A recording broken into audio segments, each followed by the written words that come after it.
Hello friends, আশা করছি আপনারা সকলে ভালো আছেন। ফ্রেন্ডস, বরাবরের মতো এবারও আমি আমার ছাদ বাগানে ছোট বড় বিভিন্ন প্ল্যান্টারে আলু গার্ডেনিং করব, তাই ভাবলাম আপনাদের মাঝে শেয়ার করে দেই।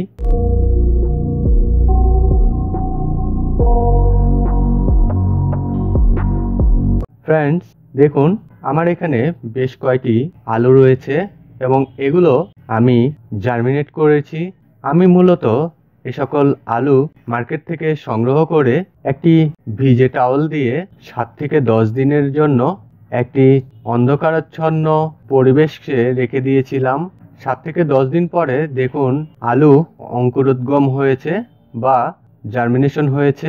আলুগুলো যেভাবে জার্মিনেশন হয়েছে দেখে মনে হচ্ছে খুব ভালোভাবেই আলুর গার্ডেনিং করা যাবে। ফ্রেন্ডস, আমি মূলত এই কন্টেনারটিতে আলু রোপণ করব এবং এই কন্টেনারে আমি স্পেশাল সয়েল মিক্স তৈরি করে নিয়েছি। আর এই স্পেশাল সয়েল মিক্স খুব দারুণ ওয়েল ড্রেন সয়েল।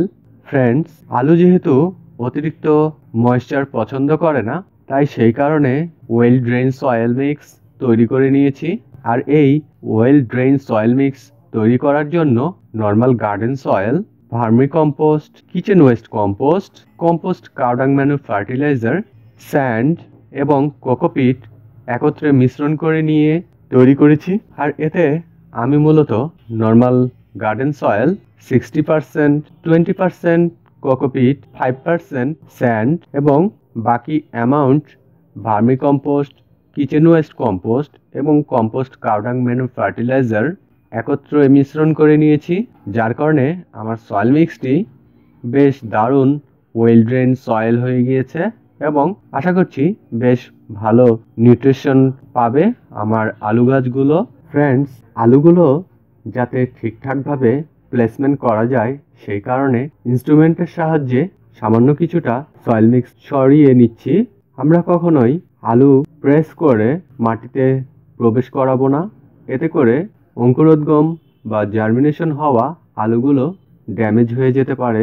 এর ফলে সাকসেস রেট মিনিমাম হবে। ফ্রেন্ডস, ডিগিং করা কমপ্লিট হয়ে গিয়েছে।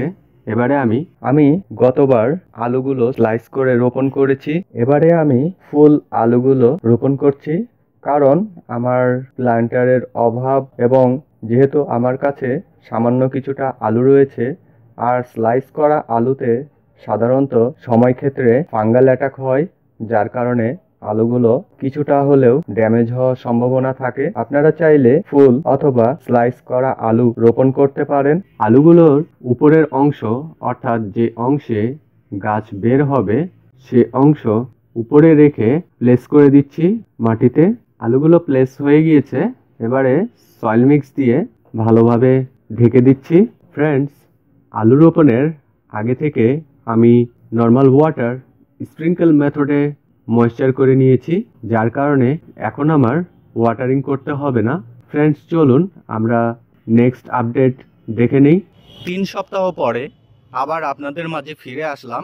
দেখুন কত সুন্দর সুন্দর গাছে পরিণত হয়েছে এবং প্রতিটি আলু থেকেই সুন্দর সুন্দর গাছ বের হয়েছে, খুবই সুস্থ, সবুজ এবং সতেজ। ফ্রেন্ডস, চলুন আমরা নেক্সট আপডেট দেখে নেই।